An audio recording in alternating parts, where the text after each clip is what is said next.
एक बार राजा जनक अपनी सभा के अंदर बैठा हुआ था और अपनी सभा में कहने लगा कि मेरे को जो ब्रह्म का ज्ञान इतने वक्त में करवा दे जितना टाइम मैं अपने घोड़े पे बैठ के जाता हूँ, कहीं छलांग लगा के ऊपर बैठता हूँ, इतने वक्त में जो मेरे को ब्रह्म का ज्ञान करवाए उसको मैं आधा राजपाट दे दूंगा। जब ये बात सुनी चर्चा चल गई और चर्चा चलते चलते उन्होंने एक टाइम रख दिया कि फला तारीख को बड़े बड़े विद्वान ज्योतिषी जो थे उन्होंने कहा जी हम करवाएंगे आपको।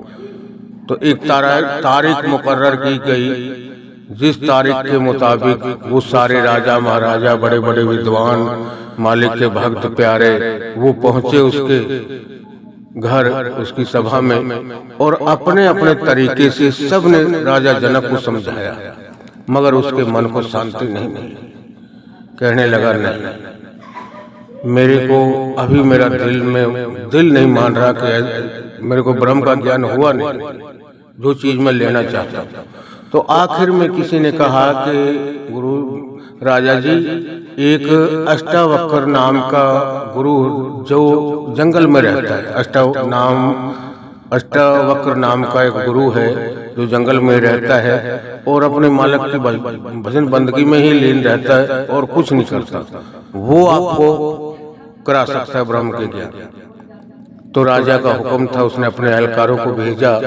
जब वो अष्टावक्र को लेने के लिए गए और वो लेके आए, उसको कहने लगे अष्टावक्र से कि अष्टावक्र जी, आपको हमारे राजा ने अपनी राजसभा में बुलाया है, आपका निमंत्रण है, कुछ पूछना चाहते हैं आपसे। तो अष्टावक्र को तो बहुत पहुंचे हुए थे, अंतर्जामी थे, उनको सब मालूम था। जब वो उनके साथ चले आए और उसके अष्टावक्र उसको क्यों बोलते थे, उसके शरीर के अंदर 8 मोड़ थे, एड़ा टेढ़ा था, वो पूरा सीधा शरीर उसका नहीं बना हुआ था। अष्टावक्र उसको इसलिए बोलते थे, 8 बल थे उसके शरीर के अंदर। जब वो उसकी सभा में आया तो जितने राजा महाराजा विद्वान ऋषि मुनि सब बैठे हुए थे, तो उसको देखकर वो हंस पड़े, हंसने लगे, कहने लगे हो ये जब हमसे ही ब्रह्म का ज्ञान नहीं करवाया गया तो क्या राजा जनक को ये करवाएगा। तो अष्टावक्र ने कुछ नहीं कहा। राजा ने उसके लिए सिंहासन लगवाया हुआ था, उसके ऊपर बड़े आदर मान से बैठाया और वो पूछने लगा अष्टावक्र राजा जी से, हाँ राजा जी बताओ हमारे लिए क्या हुक्म है, क्या संदेश है। कहने लगा जी, मेरा एक बड़ा ही गहरा मेरा बस वो है पर्सन कि जिसके मैं लेना चाहता हूँ या जो चीज मैं पाना चाहता हूँ वो कोई नहीं दे पाया। मैं चाहता हूँ कि मैं जितना वक्त अपने घोड़े पे छलांग लगा के बैठता हूँ, इतने टाइम के अंदर आँख झपकने के टाइम लगना चाहिए, इतने टाइम में जो भी मेरे को ब्रह्म का ज्ञान करवा देगा उसको मैं आधा राजपाट दूंगा। तो अष्टावक्र क्षण भर चुप रहे, उसकी बात सुनते रहे। उसके बाद शुरुआत में जवाब दिया कि राजा जी, पहले तो आप ये बताओ कि आपने अपनी सभा में पूरे ही चमारों को निमंत्रण दिया, सारे चमार बुलाए आपने। अब ये जब उन अष्टावक्र ने उनको चमार कहा, जितने भी बड़े बड़े विद्वान बैठे हुए थे, ऋषि मुनि बैठे हुए थे हर तरह के, तो उनको गुस्सा आ गया। कहने लगे कि अरे इसने, हम तो बहुत कोई पंडित था, वो किसी ऊंची जाति से बिलोंग करता था और इसने हमको चमार क्यों बोला। तो उस वक्त अष्टावक्र ने जवाब दिया कि आपको सिर्फ चमड़ी की पहचान है, जैसे एक चमार चमड़ी की तरफ देख के वो आपने मेरे शरीर को एड़ा मेढ़ा देख के ना, टेढ़ा मेढ़ा देख के, और आपने हंस दिया। आप अगर कोई पहुंचा होता, कोई अंदर का पहुंचवान होता जिसको पता होता, वो देख के तुरंत कहता कि हाँ इसके अंदर वो पावर है, ये करा सकता है। मगर तुमने तो ऊपर से चमड़ी को देखा और हंस दिए, मेरे पीछे मजाक किया। तो राजा कहने लगे कोई बात नहीं अष्टावक्र जी, महात्मा जी आप माफ करें और मेरे को आप करवाओ। उस वक्त अष्टावक्र ने राजा जनक को एक बात कही कि राजा जी, कुछ पाने के लिए कुछ खोना पड़ता है। पहले मैं आपको ब्रह्म का ज्ञान जरूर करवा दूंगा और इतने टाइम के अंदर ही करवा दूंगा, मगर कुछ आपको भी देना पड़ेगा। तो राजा जनक कहने लगे, महात्मा जी बताओ मेरे पास क्या है, मैं सब कुछ देने के लिए तैयार हूँ। तो अष्टावक्र कहने लगे, राजा जी फिर आप वचन भरो, जो मैं मांगूंगा आपको देना पड़ेगा और मैं आपको ब्रह्म का ज्ञान करवाऊंगा। अगर आपकी आत्मा या आपका दिल ना माने तो जो सजा आपका जी करे, आपका दिल करे, वो दे देना मेरे को।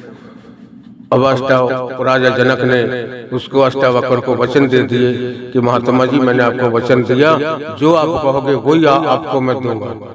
तो उस वक्त क्या था, अष्टावक्र ने तीन चीजें मांग ली। कौन सी मांगी? तन, मन और धन, तीनों चीजों मांग ली कि अब ये जो शरीर है तेरा, तन ये भी मेरा है, और जो तेरा मन है ना, सारी तू कहता है कि ये नगरी मेरी है, ये रानियां है, ये जो राजपाट है, ये धन दौलत है, ये सारी प्रजा मेरी उसमें हुक्म में चलेगी। आपका अब कुछ नहीं रहा, ये तन मन धन सब कुछ आपने मेरे को दे दिया है। अब आपको मैं जहाँ रखूं आपको वहां रहना पड़ेगा, वहीं बैठना पड़ेगा। तो कहने लगा, राजा जनक कहने लगे, ठीक है महात्मा जी आप कहते हो तो अब तो मेरा तो कुछ नहीं रहा, मैंने आपको अपना तन भी दे दिया, मन भी दे दिया, धन भी दे दिया, अब तो मेरे को आप जहाँ फेंको जहाँ रखो वहां मैं पड़ा रहूंगा।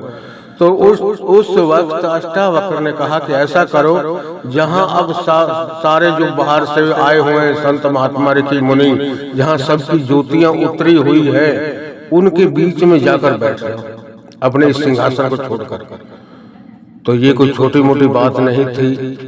जब राजा जनक ने ये बात सुनी, जिस नगरी के अंदर जिसने राज किया हो, अपना हुक्म चलाया हो, और उसी सारी प्रजा देख रही हो, सारे देश विदेशों के ऋषि मुनि आए हों, महात्मा और पहुंचे हुए थे उसको ब्रह्म का ज्ञान करवाने के लिए, और उसी सभा के अंदर वो सबकी ज्योति के अंदर जाके बैठना उनके बीच में कोई छोटी मोटी बात नहीं है।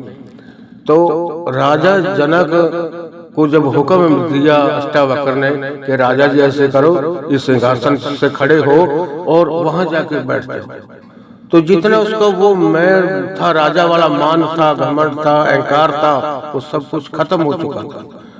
जब उससे वो ज्योतियों में जाके बैठ गया, अष्टावक्र ने कहा कि राजा जी आंखें बंद करो और करो मालिक का ध्यान। जैसे ही उसने आंखें बंद करके ज्योतियों के बीच में जाके बैठ गया, और जैसे उससे बोला गया कि जब राजा जी अब मालिक का ध्यान करो, आंखें बंद करो, अंदर तवज्जो उसने मोड़ी, उसी वक्त अपनी उसने ताकत से अष्टावक्र ने उसी के ऊपर दया मेहर बरसाई, और एक क्षण भर में उसका वो 10वां द्वार खोल दिया, 10वां खिड़की खोली, और उसको वो सतलोक पहुंचा दिया उसको एक क्षण भर में, और उसी वक्त उसको वापस लिया।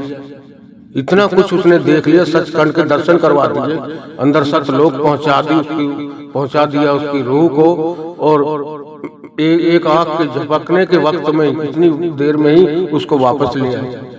तो उसकी आंखों से आंसू बहने लगे, उसको ब्रह्म का ज्ञान हो गया था, उसकी आत्मा, उसका दिल मान चुका था कि वास्तव में इस अष्टावक्र ने ही मेरे को ब्रह्म का ज्ञान करवाया है। जितने ये पहले महात्मा ऋषि मुनि आए हैं, मालिक के भक्त प्यारे, किसी में इतनी ताकत नहीं थी जो मेरे को वहां तक पहुंचा।